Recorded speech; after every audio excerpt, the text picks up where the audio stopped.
حضرت جابر رضی اللہ تعالیٰ عنہ کو یہ کہتے ہوئے سنا گیا کہ میں نے رسول اللہ صلی اللہ علیہ وسلم کو یہ فرماتے ہوئے سنا، بے شک آدمی اور شرک اور کفر کے درمیان فاصلہ مٹانے والا عمل نماز کا ترک ہے۔ صحیح مسلم حدیث نمبر 246۔ ابو زبیر نے خبر دی، انہوں نے حضرت جابر رضی اللہ تعالیٰ عنہ سے سنا، انہوں نے کہا میں نے رسول اللہ صلی اللہ علیہ وآلہ وسلم کو یہ فرماتے ہوئے سنا، آدمی اور شرک اور کفر کے درمیان فاصلہ مٹانے والا عمل نماز کا چھوڑنا ہے۔ اس روایت میں ان یعنی بے شک یہ الفاظ موجود نہیں ہیں، باقی روایت وہی ہے۔ صحیح مسلم حدیث نمبر 247۔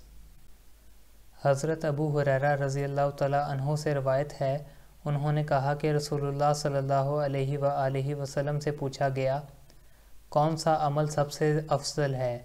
آپ نے فرمایا اللہ عز و جل پر ایمان لانا۔ پھر پوچھا گیا پھر اس کے بعد کون سا؟ آپ نے فرمایا اللہ کے راستے میں جہاد کرنا۔ پوچھا گیا پھر کون سا؟ فرمایا حج مبرور، یعنی ایسا حج جو سراسر نیکی اور تقوی پر مبنی اور مکمل ہو۔ محمد بن جعفر کی روایت میں اللہ اور اس کے رسول پر ایمان کے الفاظ ہیں۔ صحیح مسلم حدیث نمبر 248۔ ابراہیم بن سعد کی بجائے معمر نے زہری سے اسی سند کے ساتھ یہی روایت بیان کی۔ صحیح مسلم حدیث نمبر 249۔ حضرت ابو ذر رضی اللہ تعالیٰ عنہ سے روایت ہے، وہ کہتے ہیں میں نے پوچھا اے اللہ کے رسول کون سا عمل افضل ہے؟ آپ نے فرمایا اللہ پر ایمان لانا اور اس کی راہ میں جہاد کرنا۔ کہتے ہیں میں نے پھر پوچھا کون سی گردن آزاد کرنا افضل ہے؟ آپ صلی اللہ علیہ وسلم نے فرمایا جو اس کے مالکوں کی نظر میں زیادہ نفیس اور زیادہ قیمتی ہو۔ کہتے ہیں میں نے پوچھا اگر میں یہ کام نہ کر سکوں تو؟ اس پر آپ نے فرمایا کسی کاریگر کی مدد کرو یا کسی اناڑی کا کام خود کر دو۔ میں نے پوچھا اے اللہ کے رسول آپ غور فرمائیں اگر میں ایسے کسی کام کی طاقت نہ رکھتا ہوں تو؟ اس پر آپ نے فرمایا لوگوں سے اپنا شر روک لو، یعنی انہیں تکلیف نہ پہنچاؤ، یہ تمہاری طرف سے خود تمہارے لیے صدقہ ہے۔ صحیح مسلم حدیث نمبر 250۔ ہشام کی بجائے عروہ بن زبیر کے آزاد کردہ غلام حبیب نے سابقہ سند سے یہی حدیث بیان کی، فرق صرف یہ ہے کہ انہوں نے کسی کاریگر کے بجائے ان الفاظ کو الف لام کے ساتھ استعمال کیا۔ صحیح مسلم حدیث نمبر 251۔ حضرت عبداللہ بن مسعود رضی اللہ تعالیٰ عنہ سے روایت ہے کہ میں نے رسول اللہ صلی اللہ علیہ وسلم سے پوچھا کون سا عمل افضل ہے؟ آپ نے فرمایا نماز کو اس کے وقت پر پڑھنا۔ میں نے پوچھا اس کے بعد کون سا؟ تو فرمایا والدین کے ساتھ حسن سلوک کرنا۔ میں نے پوچھا پھر کون سا؟ فرمایا اللہ کی راہ میں جہاد کرنا۔ میں نے مزید پوچھنا صرف اس لیے چھوڑ دیا کہ آپ صلی اللہ علیہ وسلم پر گراں نہ گزرے۔ صحیح مسلم حدیث نمبر 252۔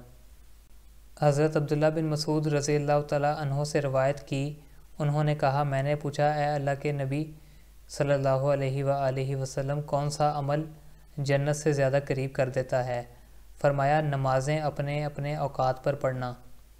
میں نے پوچھا اے اللہ کے نبی اور کیا؟ فرمایا والدین کے ساتھ حسن سلوک کرنا۔ میں نے پوچھا اے اللہ کے نبی صلی اللہ علیہ وسلم اور کیا؟ تو آپ نے فرمایا اللہ کی راہ میں جہاد کرنا۔ صحیح مسلم حدیث نمبر 253۔ مالک نے حدیث سنائی اور عبداللہ بن مسعود رضی اللہ عنہ کے گھر کی طرف اشارہ کیا۔ انہوں نے کہا میں نے رسول اللہ صلی اللہ علیہ وسلم سے پوچھا اللہ کو کون سا عمل زیادہ پسند ہے؟ آپ نے فرمایا نماز کو اس کے وقت پر پڑھنا۔ میں نے پوچھا پھر کون سا؟ فرمایا پھر والدین کے ساتھ حسن سلوک کرنا۔ میں نے پوچھا پھر کون سا؟ فرمایا اللہ کی راہ میں جہاد کرنا۔ ابن مسعود نے کہا آپ نے مجھے یہ باتیں بتائیں اور اگر میں مزید سوال کرتا تو آپ مجھے مزید بتاتے۔ صحیح مسلم حدیث نمبر 254۔ شعبہ سے ان کے ایک شاگرد محمد بن جعفر نے اسی سند سے یہی روایت بیان کی اور اس میں یہ اضافہ کیا کہ ابو عمر شیبانی نے عبداللہ بن مسعود رضی اللہ عنہ کے گھر کی طرف اشارہ کیا لیکن ہمارے سامنے ان کا نام نہ لیا۔ صحیح مسلم حدیث نمبر 255۔ حضرت عبداللہ رضی اللہ تعالیٰ عنہ نے نبی اکرم صلی اللہ علیہ وسلم سے روایت کی کہ آپ نے فرمایا، سب سے افضل اعمال یا عمل وقت پر نماز پڑھنا اور والدین سے حسن سلوک کرنا ہے۔ صحیح مسلم حدیث نمبر 256۔ حضرت عبداللہ بن مسعود رضی اللہ تعالیٰ عنہ سے روایت ہے، انہوں نے کہا، میں نے رسول اللہ صلی اللہ علیہ وآلہ وسلم سے پوچھا، اللہ کے ہاں سب سے بڑا گناہ کون سا ہے؟ آپ نے فرمایا، یہ کہ تم اللہ کے ساتھ کسی کو شریک بناؤ جبکہ تمہیں اسی اللہ نے پیدا کیا ہے۔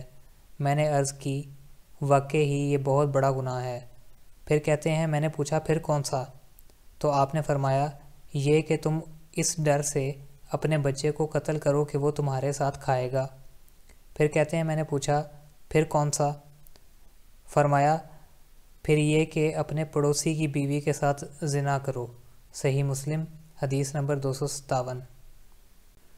حضرت عبداللہ رضی اللہ تعالیٰ عنہ سے روایت ہے، انہوں نے کہا کہ ایک آدمی نے پوچھا، اے اللہ کے رسول صلی اللہ علیہ وآلہ وسلم، اللہ کے ہاں سب سے بڑا گناہ کون سا ہے؟ آپ نے فرمایا، یہ کہ تم اللہ کے ساتھ کوئی شریک بنا کر پکارو، حالانکہ اسی اللہ نے تمہیں پیدا کیا ہے۔ اس نے پوچھا پھر کون سا؟ تو آپ نے فرمایا، یہ کہ تم اپنے بچے کو اس ڈر سے قتل کر دو کہ وہ تمہارے ساتھ کھائے گا۔ اس نے پوچھا پھر کون سا؟ آپ نے فرمایا، یہ کہ تم اپنے پڑوسی کی بیوی سے زنا کرو۔ اللہ تعالیٰ نے اس بات کی تصدیق میں یہ آیت نازل فرمائی، سورۃ الفرقان آیت نمبر 68۔ ترجمہ: جو لوگ اللہ کے ساتھ کسی اور کو معبود بنا کر نہیں پکارتے اور کسی جان کو جسے قتل کرنا اللہ نے حرام قرار دیا ہے، حق کے بغیر قتل نہیں کرتے، اور جو زنا نہیں کرتے، وہی رحمان کے مومن بندے ہیں، اور جو ان کاموں کا ارتکاب کرے گا وہ سخت گناہ کی سزا سے دوچار ہوگا۔ صحیح مسلم حدیث نمبر 258۔ حضرت ابو بکرہ رضی اللہ تعالیٰ عنہ سے روایت ہے، انہوں نے کہا، ہم رسول اللہ صلی اللہ علیہ وسلم کی خدمت میں حاضر تھے تو آپ نے فرمایا، کیا میں تمہیں کبیرہ گناہوں میں سے سب سے بڑے گناہوں کی خبر نہ دوں؟ پھر فرمایا، اللہ تعالیٰ کے ساتھ شرک کرنا، والدین کی نافرمانی کرنا اور جھوٹی گواہی دینا۔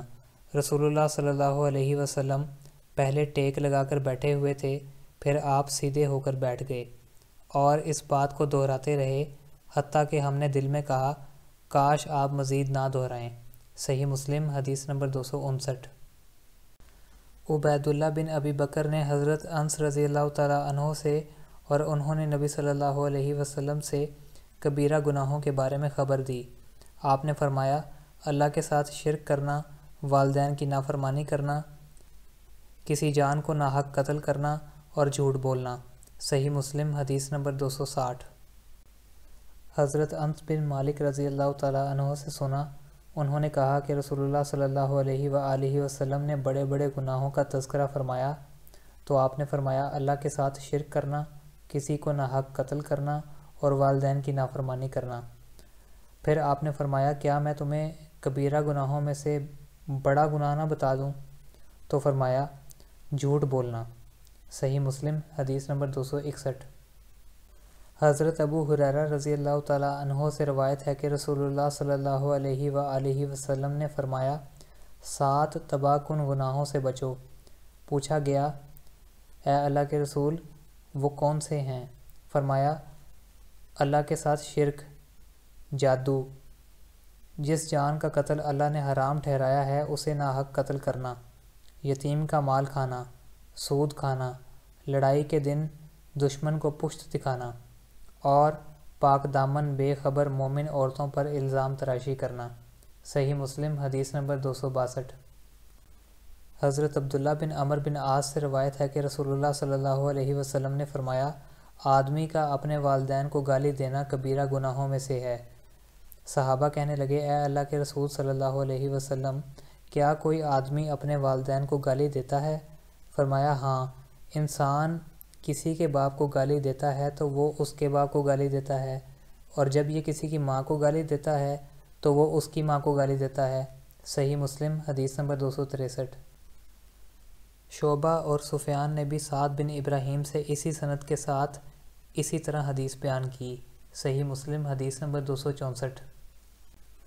حضرت عبداللہ بن مسعود رضی اللہ تعالیٰ عنہ سے روایت ہے، انہوں نے نبی صلی اللہ علیہ وسلم سے روایت کی، آپ نے فرمایا، جس کے دل میں ذرہ برابر تکبر ہوگا وہ جنت میں داخل نہیں ہوگا۔ ایک آدمی نے کہا، انسان چاہتا ہے کہ اس کے کپڑے اچھے ہوں اور اس کے جوتے اچھے ہوں، تو آپ نے فرمایا، اللہ خود جمیل ہے اور جمال کو پسند فرماتا ہے۔ تکبر حق بات کو قبول نہ کرنا اور لوگوں کو حقیر سمجھنا ہے۔ صحیح مسلم حدیث نمبر 265۔